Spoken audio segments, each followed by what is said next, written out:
2024년 마지막 주일입니다. 한 해 마지막 주일 무슨 설교를 할까 고민을 했습니다. 기독교를 대표하는 단어가 은혜입니다. 은혜. 은혜란 받을 자격이 없음에도 주어지는 하나님의 호의, 하나님의 선물입니다. 아담의 범죄 이후에 모든 인류는 영원한 죽음에 처할 수밖에 없었습니다. 그런데 하나님께서 여자의 후손이 뱀의 머리를 상하게 할 것이요 뱀은 그의 발꿈치를 상하게 할 것이라는 원시 복음을 말씀하셨습니다. 하나님은 범죄한 아담과 그의 아내를 위하여 가죽옷을 지어 입히셨습니다. 이후 아담이 아내 하와와 동침하여 가인을 낳고 또 그의 동생 아벨을 낳게 되는데 가인이 아벨을 죽였습니다. 이러한 가인과 그의 후손이 만들어내는 문화는 그저 자기만을 위한 자기의 성을 쌓고 타인을 죽여서라도 자신의 힘으로 떵떵거리며 살고자 하는 문화를 만들어 갔습니다. 반면 하나님께서 아벨 대신에 아담에게 허락하신 셋과 그의 후손, 그들도 만들어내는 문화, 가인의 문화나 별반 다르지 않았겠지만은 그래도 그 와중에 셋이 아들을 낳고는 그 이름을 에노스라 했는데 중요한 것은 그때에 비로소 사람들이 여호와의 이름을 불렀더라입니다. 에노스, 셋이 아들 낳고 에노스라는데 이 에노스의 이름은 아담과 뜻이 같습니다. 사람이라는 뜻이 있는데 그런데 이 에노스에는 병약한, 병이 들거나 약한 것이라는 이런 의미가 함축되어 있습니다. 그래서 에노스를 낳고 그때 사람들이 비로소 여호와 이름을 불렀더라고 했는데요. 여호와 이름을 불렀다는 것은 사람이 자기의 연약함, 자기의 병약함, 힘든 것을 알고는 하나님 도와주세요 하며 하나님께 도움을 구했다는 겁니다. 오늘은 여호와의 이름을 불렀던 셋의 후손 가운데 하나인 노아에게 주어진 하나님의 은혜와 그의 순종에 대하여 묵상하고자 합니다. 아담이 범죄한 이후에 세상은 죄악으로 점점 가득해지기 시작했습니다. 하나님께서는 사람의 죄악이 세상에 가득함과 그의 마음으로 생각하는 모든 것이 악함을 보시고는 땅 위에 사람 지으셨음을 한탄하시고 마음에 근심하셨습니다. 이 일을 어떻게 할까? 근심하셨습니다. 이에 하나님이 세상을 심판하기로 하셨습니다. 심판은 그런데 성경은 심판하기에 앞서서 그러나 노아는 여호와께 은혜를 입었더라라고 말합니다. 여기 처음으로 은혜라는 단어가 성경에 등장합니다. 하나님의 심판에 앞서서 노아는 여호와께 은혜를 입었더라. 은혜, 이 단어 생각만 해도 듣기만 해도 가슴 뭉클한 단어입니다. 하나님의 은혜가 아니고서야 우리가 여기 있기나 할 수 있겠습니까? 우리가 다른 사람들에서 저래 이렇게 손가락질하고 비난하지만은 우리가 지은 죄나 남모르게 우리가 생각하는 모든 것이 덜 추워진다면은 우리 역시 고개 들고 이 자리에 있을 수는 없을 것입니다. 이후에 펼쳐지는 노아의 순종은 하나님의 은혜와 무관하지가 않습니다. 성경이 노아의 순종을 말하기에 앞서서 먼저 노아는 여호와께 은혜를 입었다는 사실을 밝히고 있습니다. 아담의 범죄 이후에 모든 인류는 죄 가운데 태어나고 원죄에 따른 죄성이 있습니다. 아무리 좀 의롭게 살려고 해도 원죄에 따른 죄성으로 인하여 죄를 지을 수밖에 없다는 겁니다. 그렇기 때문에 나 자신이 연약함, 무능함을 알고는 애통해하며 하나님 도와주셔야 합니다 하면서 여호와 이름을 불러야 합니다. 여호와 이름을 부를 때에 하나님 도와달라고 할 때에 하나님의 은혜가 임합니다. 여호와의 이름을 부르는 자들, 곧 하나님의 은혜를 입은 자들에게는 여인의 후손으로 독생자 예수 그리스도를 보내주셔서 우리 죄를 대신하여 십자가 못 박혀 죽으심으로 죄사함의 은혜가 주어집니다. 그들에게는 성령님을 보내사 하나님이 간섭하십니다. 죄를 짓지 않고 나 이놈아 그래도 되겠느냐. 죄에 대하여 하나님이 간섭하시고 짓지 않도록 그렇게 합니다. 우리가 죄를 지을 때에 징계가 있으면 하나님의 은혜를 입은 증거이기도 하다는 사실 여러분 아시는지요? 세상 사람들은 하나님이 내버려 두기도 하지만은 택한 백성은 내버려 두지 않습니다. 때로 말씀도 하시고 듣지 않으면은 때로 징계도 하고서라도 기어코 하나님께로 돌아오게 하는 하나님의 간섭, 하나님의 손길이 있습니다. 이 노아의 이야기를 다룰 때 어릴 적 주일학교에 노래가 생각납니다. 노아 할아버지 배를 짓는다. 노아 할아버지 배를 짓는다. 높은 산 꼭대기에서 배를 짓는다. 나이가 들어갈수록 이 어린 교회학교 때 배운 노래가 참 감동이 됩니다. 배를 짓는 노아의 모습을 이제 상상도 해봅니다. 길이는 300규빗이어야 돼요. 너비는 50규빗으로 하고, 그렇지, 높이는 30규빗이야. 하나님께서 창은 위로부터 한 규빗이 내고 문은 옆으로 내려서 뚝딱뚝딱 하면서 배를 짓는 큰 배를 짓는 노아의 모습을 생각하면 참 놀랍지 않습니까? 노아는 왜 그렇게 오랫동안 그렇게도 큰 배를 지었을까요? 그것은 하나님께서 세상에 죄악이 가득함을 보시고 노아에게 홍수를 내려서 내가 지면의 모든 생명을 멸하려고 한단다. 그러니 너는 방주를 지어라 라고 말씀하셨기 때문입니다. 당시에 노아 당시의 기상 조건은 막 비가 오거나 홍수 나거나 그런 상태가 아니었습니다. 그럼에도 22절에 보면은 노아가 그와 같이 하여 하나님이 자기에게 명하신 대로 다 준행하였더라 라고. 하나님께서 자기의 말을 듣고 배를 짓느라 순종하는 노아의 모습을 볼 때에 얼마나 예뻐 보이고 얼마나 기뻤을까요? 자녀들이 자녀를 위하여 행하는 말하는 부모의 말을 듣고 아 이게 나를 위한 거구나 하고 순종하는 모습 보면 얼마나 예쁩니까? 저는 이 구절을 읽으면서 오늘 이것이 우리의 모습이었으면 좋겠습니다. 우리의 모습이었으면 좋겠습니다. 그런 기도가 나왔습니다. 여호와께서 우리에게 명하신 대로 우리의 행복을 위하여 명하신 이 명령들 이거 행하면 좋을 텐데 이는 여호와께 순종하는 성도 되시기를 축원합니다. 당시 사람들은 홍수가 나서 멸하리라는 하나님의 경고에 귀를 기울이지 않았습니다. 그도 그럴 것이 노아 때에는 비가 뭔지도 잘 모르는 그런 시대입니다. 수증기층에 있어서 비라는 것도 잘 모르는 시대입니다. 그렇게 사람들은 그 큰 배를 짓느라 뚝딱거리는 노아를 보면서 놀렸을 것입니다. 야 오늘도 노아가 배를 지으러 가는구나 하면서 말입니다. 매일매일 배를 짓는 노아를 보면서 사람들은 두려워하지 않았습니다. 예수님께서 말씀하셨습니다. 홍수 전에 노아가 방주에 들어가던 날까지 사람들이 먹고 마시고 장가들고 시집가고 있으면서 홍수가 나서 그들을 다 멸하기까지 깨닫지 못하였더라. 하나님이 홍수 심판 멸한다고 할 때에 멸할 때까지 깨닫지 못하고 흥청망청 자기만을 위하여 그렇게 살았습니다. 하지만 노아는 하나님 말씀을 새겨 들었습니다.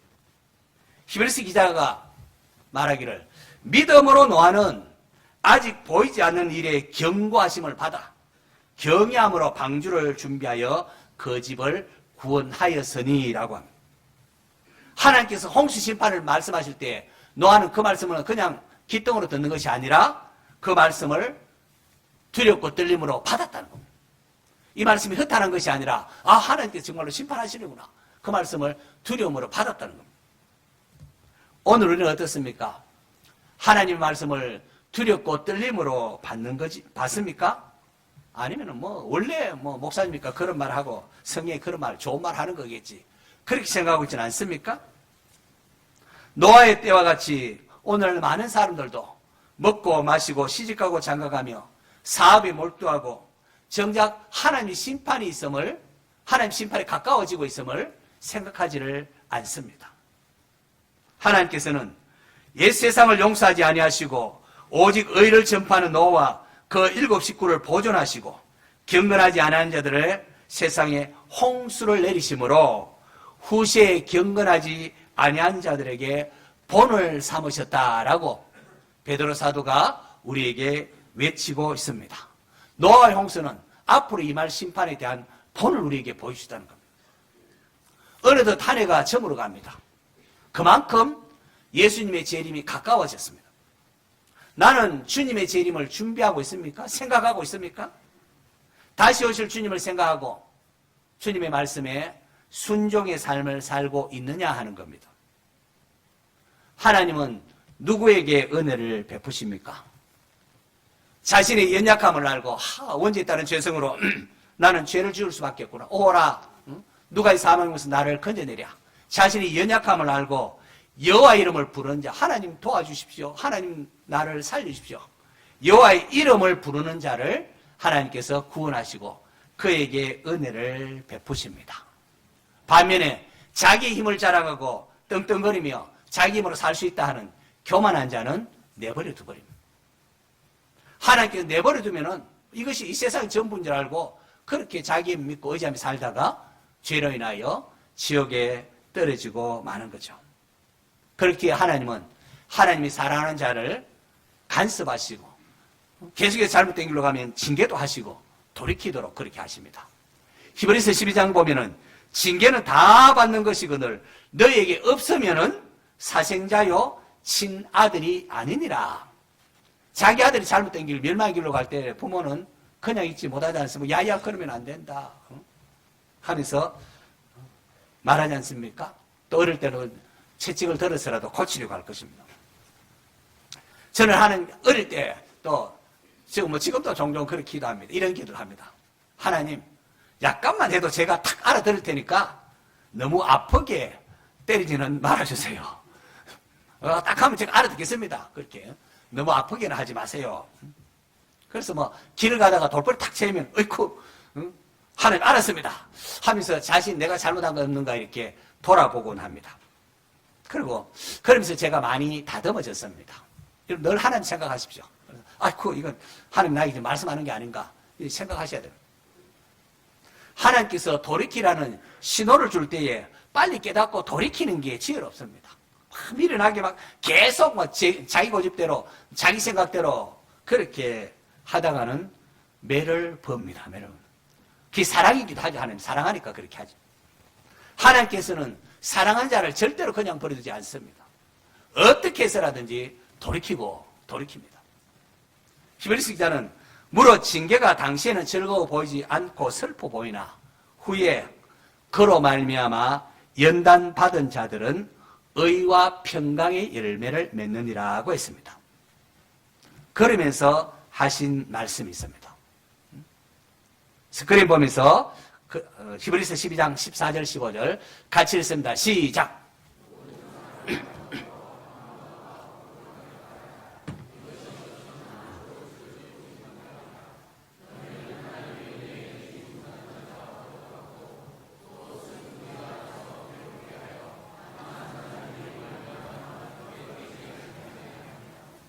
하나님께서 징계를 말하면서 모든 사람과 더불어 화평함과 거룩함을 따르라.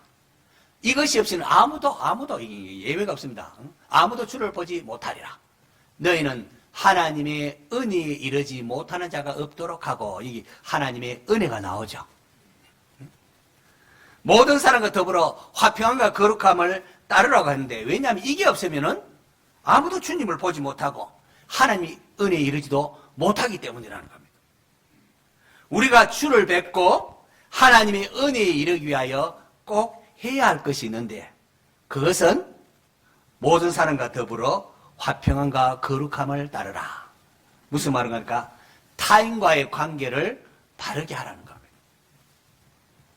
예수님 말씀하셨죠? 예물을 제단에 드리다가 그래서 형제에게 원망들을 많이 생각나거든. 예물을 내려놓고 먼저 가서 내가 잘못했습니다 하고 형제와 화목하고 그 다음에 와서 제 예물을 드리라. 또 예수님께서 주기도문 기도를 가르칠 때에 우리가 우리에게 죄 지은 자를 사하여 준 것 같이 우리의 죄를 사하여 주옵소서라고 기도하라고 했습니다. 다 같은 의미입니다. 기독교 신앙은 나 홀로가 아니라는 사실을 아시는지요? 여러분, 구원을 말할 때에 우리는 그저 개인적인 것만 집착하는 경향인데 여러분 조심하셔야 됩니다. 구원받은 백성은 공동체를 이루며 살아갑니다. 형제가 연합하여 동감이 어찌 그리 선하고 아름다운, 바로 여기에 하나님이 복을 명하신다니 영생이라 했습니다. 구원받은 개인만 존재하면은 굳이 율법이 필요가 없습니다. 혼자 살아가면 신호등이 뭐가 필요하고 도로법이 뭐가 필요하겠습니까? 율법은 다른 사람들과 함께 살아가기 때문에 서로에 대한 관계를 다루고 있습니다. 그 본질은 하나님을 사랑하고 이웃을 사랑하라는 것입니다. 여러분, 저는 세상을 떠나서 저기 산속에 있지만은 교회는 그렇지 않습니다. 교회는 세상 가운데 있으면서 이곳에서 소금과 빛의 사명을 감당하고 있는 겁니다. 신앙은 일상의 삶과 종교적인 삶을 뚝 잘라서 이건 일상의 삶, 이건 종교적인 삶, 그렇게 구분하지는 않습니다. 신앙이 좋다는 것은 이웃에 대한 삶의 자세를 포함합니다. 나 혼자 신앙이 좋다, 이건 없습니다. 신앙이 좋다는 것은 필연적으로 나와 타인과의 관계 속에서 나타납니다. 가난하고 어려운 사람을 돕는 것이 주님은 곧 내게 한 것이다. 너희들 소자 중에 하나에게 한 것이 곧 나에게 한 것이니라. 그렇게 말씀하십니다. 불교는 혼자 덕도에서 깨달은 것을 최고의 덕목으로 보지만은 기독교는 항상 상대방의 관계에서 어떻게 행하는가를 중요시 여깁니다. 그래서 불교는 출가한다면서 가족도 돌보지 않고 산속에 들어가서 홀로 이렇게 하다가 깨달으면은, 덕도하면은, 야, 큰 스님이다. 성불 하셨다. 굉장한 사람이다. 우르르 봅니다. 그러나 기독교는 그렇게 보질 않습니다. 오히려 기독교는 가정을 잘 돌보고 남편과 아내가 서로 사랑하고 자식들을 믿음의 사람으로 참 사회에 유익한 인물로 잘 키우는 사람을 훌륭하다. 저건 신앙이 좋다. 그렇게 말합니다. 금식하고 기도하는 것, 기독교의 중요한 신앙의 행위입니다. 때로는 우리가 금식하면서 하지 않습니까? 그런데 금식과 기도 그 자체가 중요한 게 아닙니다. 그것을 통하여 하나님부터 은혜를 받아서 성령의 능력으로 이웃과의 관계에 있어서 우리의 삶이 달라지는 것, 여기 본질입니다. 혼자 그게 중요한 게 아니고 그걸 통하여 은혜를 받아서 이웃들에 대한 삶이 달라지는 것, 여기에 본질이 있습니다. 하나님께서는 금식하면서도 막 논쟁하고 기도하면서 막 주먹질하는 이 이스라엘 백성들을 향하여, 야 이놈아, 이것이 내가 어찌 기뻐하는 금식이 되겠느냐? 그의 머리를 갈대같이 숙이고 막 굵은 배에 힘들게 한다고 막 자기 몸 상하게 하는 것, 그게 어찌 금식하고 여호와께서 연락될 날이라 하겠느냐라고 하시면서, 내가 기뻐하는 금식은 흉악의 결박을 풀어주며 멍에의 줄을 끌어주며 압제당하는 자를 자유하게 하며 모든 멍에를 끊는 것이 아니냐? 또 줄인 자에게 내 양식을 좀 나눠주고 유리하는 갈데 없는 빈민을 좀 집에 드리고 헐벗은 자를 보면 입히고 내 권력이 어려움 당할 때 피하여 숨지 아니하는 이것이 아니겠느냐? 이 참된 금식이라는 겁니다. 타 종교는 또 자기 힘으로 구원받으려고 하는 잔역 종교인 반면에 기독교는 내 힘으로는 구원받을 수 없다. 하나님 도와주세요. 하나님의 은혜로 구원받는 은혜의 종교입니다. 그 받은 은혜가 크기 때문에 나도 그 은혜를 이웃들과 나누어야 한다. 그게 하나님의 말씀입니다. 하나님의 은혜를 받기 위해서는 나의 약함, 나의 죄성을 알고, 아, 내 안에 선한 것이 없구나 알고는 여호와 이름을 불러야 하는 겁니다. 하나님 도와주셔야 됩니다. 그리고 형제들에게 원망 들을 만한 일이 생각나거든 먼저 가서 화목하고 와서 제물을 드려야 합니다.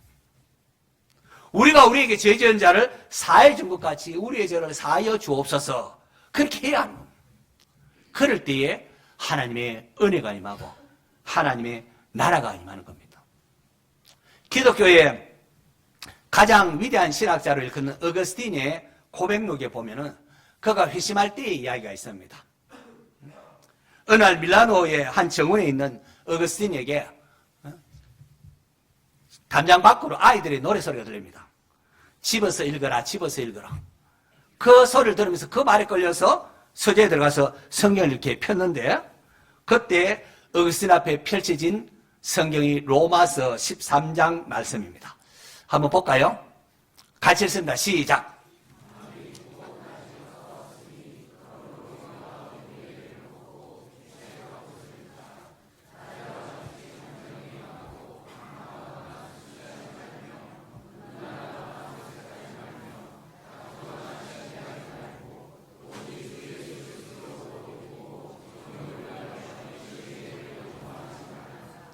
이 말씀이 눈에 확 들어오는데 어거스틴의 눈에 눈물이, 뜨거운 눈물이 활칵 쏟아졌습니다.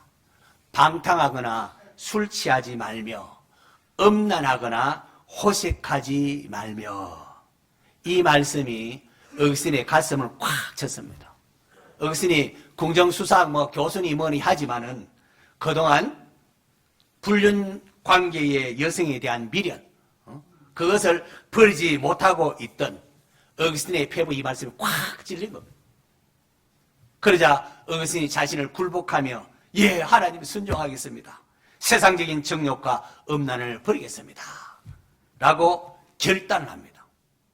그렇게 결단을 하자 걸어서 오래된 영적 방이 끝이 나고 그의 마음에 세상이 줄 수 없는 평안이 밀려오고 자유가 주어졌습니다. 저에게도 그런 적이 있습니다. 하나님께서 말씀하시면은 순종하겠습니다. 죽기보다 싫지만은 목사가 되라면은 목사가 되겠습니다. 저는 목사 되면 죽는 줄 알았거든요. 이 고백을 하니까 제 마음에 평안이 밀려오고 자유가 주어졌습니다. 여러분에게도 이러한 경험이 있는지요? 자아가 부서지는 경험이 있어야 됩니다. 내가 원하는 것보다도 하나님이 원하시는 것이라면 순종하겠습니다. 이런 결단이 있어야 합니다. 오늘 설교 제목 그겁니다. 순종하십니까? 이거 부서지기 전까지는 참된 그리스도인이라 말하기가 어렵습니다. 순종하셨습니까? 순종하십니까? 바로 여기에 나의 왕국이 있느냐, 하나님의 나라가 있느냐 나누어집니다. 나의 왕국은 갈등과 염려와 근심이 있고 또 다툼과 분열이 있습니다. 내 뜻대로 하려고 하다가 내 뜻대로 안 되면 내 말도 안 듣고 말이지 이렇게 돼요. 하지만 하나님 나라는 하나님 뜻이 이루어지다 하나님의 뜻에 순종하게 되면 거기에는 의와 평강과 희락이 주어지고 자유함이 있습니다. 회심을 경험한 어거스틴, 이런 자유, 드디어 내가 자유함을 누리고 하나님 은혜 가운데 이걸 경험하니까 그냥 있을 수 없어서 달려가서 친구 알리피우스에게 찾아가서 내가 결단하니까 하나님 말씀에 순종하기로 결단하니까 내 마음에 평강이 주어지고 이제 내 더 이상 고민이 없어졌어 하고 이런 이야기를 합니다. 그러자 알리피우스도 나도 그런 경험을 했다고 하면서 자기의 변화를 이야기하면서, 그런데 그 다음 성경 구절이 뭔지 아는가? 묻습니다. 로마서 14장 1절 그 다음 구절 뭡니까? 같이 읽읍시다. 시작.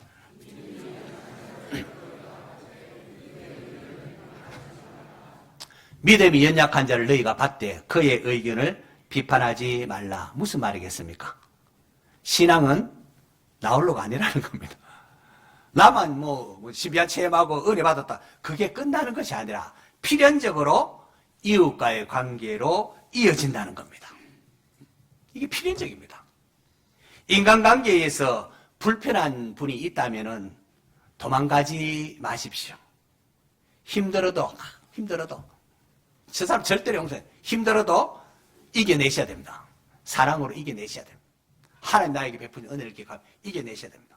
왜냐하면은 그 사람은 하나님께서 여러분을 훈련시키려고 보냄받은 사람이기 때문에 그렇습니다. 교회 생활에 있습니다. 반드시 있게 되어 있습니다. 만납니다. 그걸 극복해야 돼. 그래야 믿음의 사람이 될 수가 있습니다. 하나님께서 여러분을 훈련시키기 위하여 특별히 보낸 사람입니다. 귀중한 줄로 받으십시오. 도망쳐봐야 거기에 또 부딪히는 사람이 있게 되어 있습니다. 하나님이 그냥 안 둡니다. 불편해도 힘들어도 내가 먼저 손을 내밀고 양보를 해버리면 하나님께서 여러분을 위로하십니다. 이게 기독교의 신비입니다. 기독교 신비입니다. 내가 내려놓으면 하나님께서 위로하시고 하나님이 나의 하나님, 나의 유업이 되어주십니다. 성도 여러분, 방주를 짓는 노아의 모습은 하나님의 은혜를 입은 자에게 하나님이 기대하는 것이 무엇인가를 보여주고 있습니다. 그건 다름 아닌 순종입니다. 순종. 여러분 각자 자신에게 물어보십시오. 2024년 어떻게 지나오셨습니까? 순종하십니까? 순종하셨습니까? 한 해 한 해가 갈수록 주님의 재림이 가깝습니다. 여호와의 이름을 부르십시오.